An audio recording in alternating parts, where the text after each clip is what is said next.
Thank you, Sue. Thank you for the reading. A transformed life.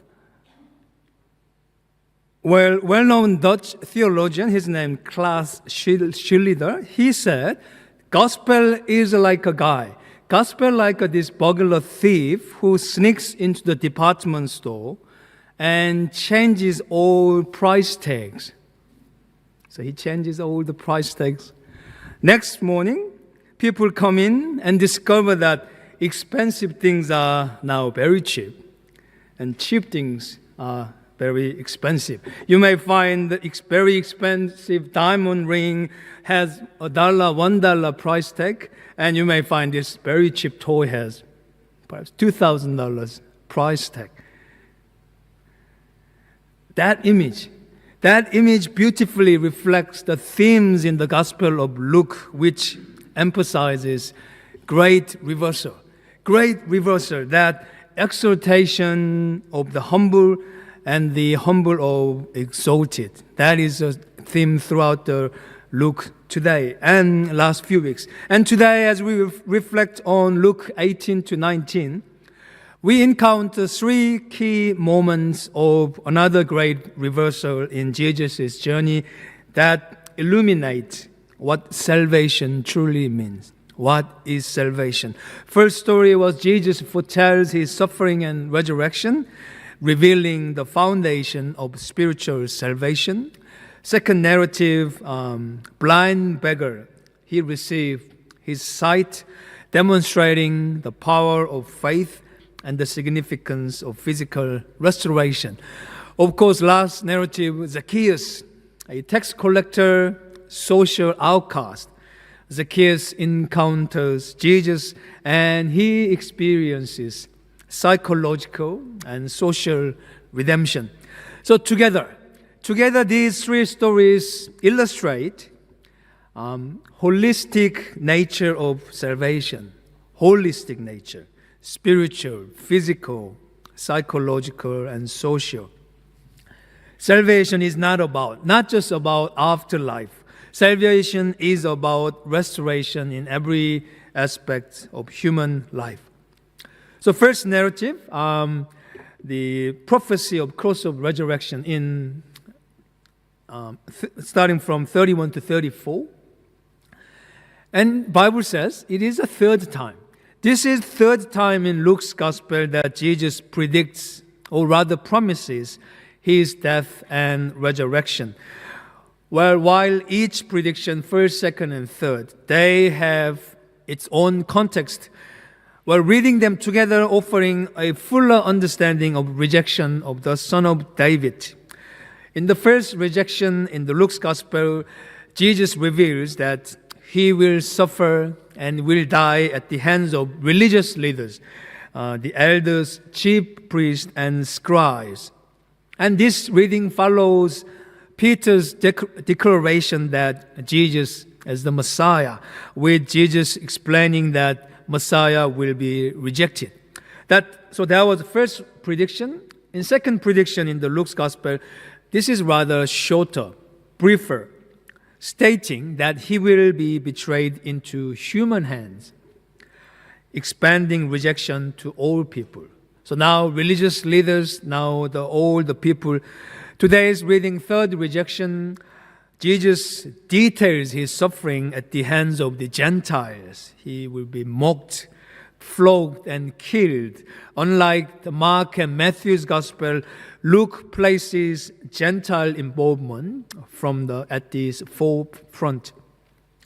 So together, these three predictions show that complete rejection of Messiah, fulfilling what prophets wrote about Son of Man. Second narrative today, the blind man, his healing and faith. As Jesus approaches Jericho, this city Jericho, blind man, he cries out, Jesus, Son of David, have mercy on me. The crowd tried to silence him, but he persists. Jesus then stopped. He asks what he wants. And upon hearing his request for sight, responds, receive your sight. Your faith has healed you. Immediately the man is healed, and he follows Jesus and glorifying God. Well known from the Old Testament battles, and we know that the city was rebuilt multiple times. This city, Jericho became a setting for bold decision, important decision. The blind man faced a choice in this city. He could stay quiet and safe, or he could risk everything by calling out to this new teacher, Jesus. Then this blind man chose faith over fear, and Jesus restored his sight. And this encounter, just before Jesus' entry into Jerusalem, this encounter marks a turning point. As blind man made his destiny-shaping decision, so did Jesus. Jesus made a significant decision there. He chose the path that would lead him to cross. So this city, Jericho, though lost to history, Jericho remains a place of defining choices. In verse 31, Jesus is first called Son of Man, the beginning of our reading. But this blind man calls him Son of David. Son of David, have mercy on me. He was recognizing this nearby rabbi as anointed one, a promised one. Somehow he knew that. And this is striking. Striking as disciples, despite hearing Jesus predict his rejection, death, and resurrection, Jesus' closest friend, they failed to understand.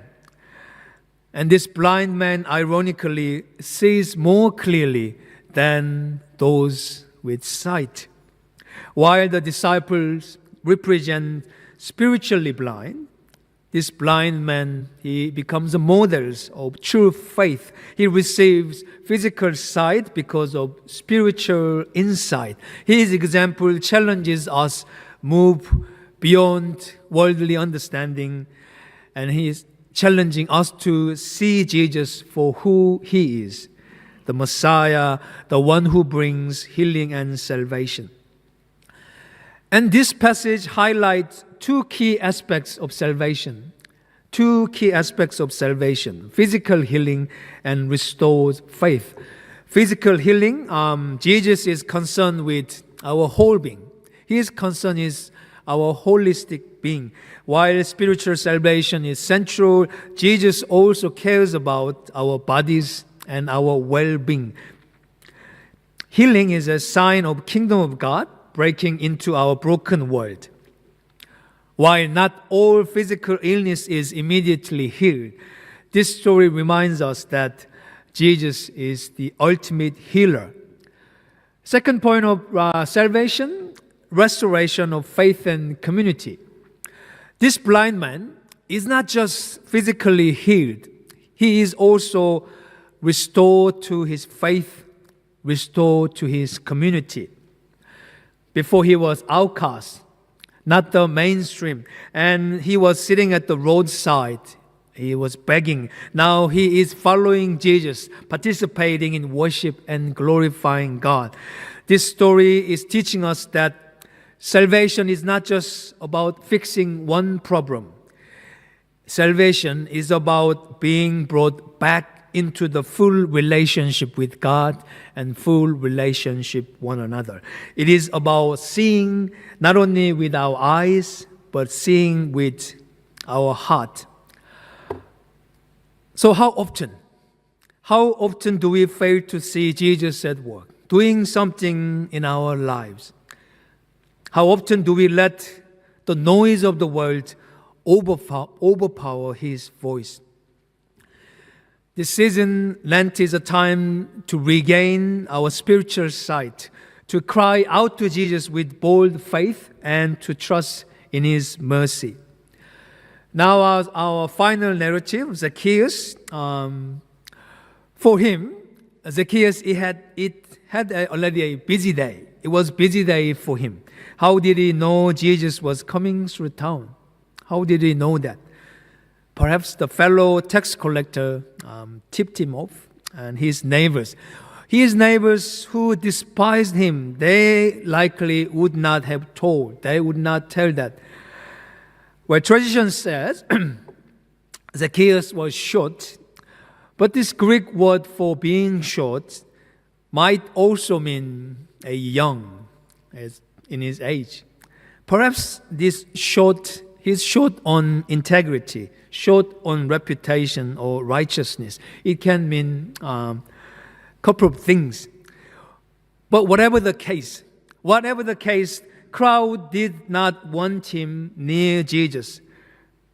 And Luke says Zacchaeus could not see because of the crowd. Because of the crowd. And this was not just about height. It was about exclusion. He was not included. Nobody made room for him. So he ran ahead and climbed a tree, and he watched from a distance. Then something remarkable happened.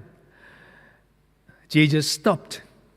He looked up and called him by name and invited himself over to Zacchaeus' house. And the crowd was scandalized. They knew who Zacchaeus was, traitor, cheat. But Zacchaeus, moved by grace, made an extravagant promise to give half of his wealth to the poor. He will say he will repay fourfold anyone he had cheated. And it made no financial sense. It makes no sense. He was betting everything. He is declaring, he is giving everything he has. But Jesus did not laugh, or Jesus did not correct him. Instead, he said, "Today salvation has come to this house." Jesus did not wait for Zacchaeus for clean up his life first. He did not wait. Salvation arrived before compensation. Salvation arrived before readiness. And then Jesus remembered the crowd. And Zacchaeus also. He is son of Abraham. He is saying Zacchaeus belongs also. Well, we do not know.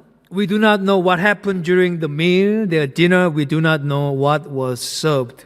But we do know. We know that Jesus showed up anyway into the house built by money that he has raised wrongly. Perhaps among the people who were not ready. But in the moment that thick with tension and that grace, and that is worth remembering. That is worth remembering when we feel unworthy, when we feel unprepared. We may fail, we may fall short, we may arrive late, but Jesus still comes. He still comes to you. Son of Man came to seek and to save the lost, and that includes you and me. Zacchaeus responded not with mere words, but with radical action. So that is his transformation. He said, "Look, Lord, here and now I give half of my possession to the poor. And if I have cheated anybody, I'll pay back 4 times. His encounter with Jesus transforms him. He is no longer driven by his greed, but by his generosity. And socially, he is restored too. Jesus declares, "Today's salvation has come to this house." He is not just forgiven, he is restored to his community. He moves from being an outsider to someone who can bless others, who now blesses others. So Zacchaeus, like him, we are invited to step out of hiding, and we allow Jesus into the messiness of our lives. Jesus does not wait for us. He does not wait for us to clean up before coming to us. He does not wait for us to be ready. He meets us where we are. He calls us to transformation. Well, the holistic salvation, from these 3 encounters, we see salvation is taking a lot of things, holistic. It touches every part of our lives. Howard Kleinberg is well-known psychologist. He wrote this book called Well-Being, and there's a long personal plan for exploring, enriching. 7 dimension. This book, he presents holistic approach to personal wellness by emphasizing 7 interconnected dimensions. So, to continue our well-being, he said 7 of them. They are, you can see in the diagram: mind, body, spirit, love, work, play, and the earth. And when they are well balanced, our spirituality can is that big enough? It remain in well-minded. We can have well-being. Kleinbell advocate true well-being arises from nurturing each of these areas by 7 areas, and then our spirituality is continuing to be healthy. And as they collectively contribute to balanced and fulfilling life. As balanced 7 dimensions contribute to our well-being, holistic salvation requires different aspects as well. Salvation needs different aspects. In our reading, I see 4 of them: spiritual salvation, physical, psychological, and social restoration. Spiritual salvation, through Jesus' death and resurrection, we are reconciled to God. First part of our reading. Physical healing, Jesus restored the blind man's sight, demonstrating God's care for our bodies. Psychological recovery, Zacchaeus moved from shame to joy. He is part of his community. He is back in there. And social restoration, Zacchaeus is reintegrated into his community, showing that the salvation is not just about personal. Salvation is about communal. Be part of the community. And Jesus is still looking up. And he is calling each of us, come down. I must stay at your house today. Come down, be with me. Like Zacchaeus, we are seen. Like the blind man, we are healed. Like the disciples, we are invited to understand the cross more deeply. And in response, we are called to live generously, not just with our money, called to live generously with our time, our forgiveness, and our presence. And as we place our hopes, as we place our wounds, our longings before Him, He holds them up. Jesus holds them up. And may we embrace.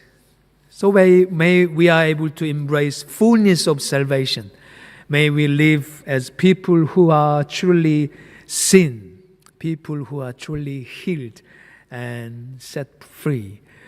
And we say, thanks be to God. Amen.